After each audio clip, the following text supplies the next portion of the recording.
Hi everybody, it's Erica McFarland. I'm just going to give you a quick explanation on how to join a Google Classroom.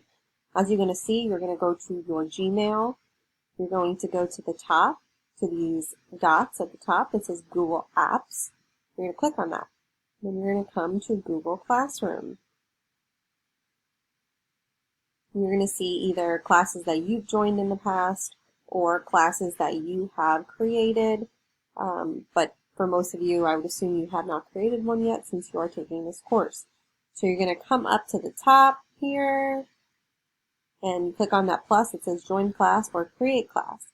So for this explanation, you're going to be joining my class, okay, and then you're going to put in the class code, which is 4NJBD4W.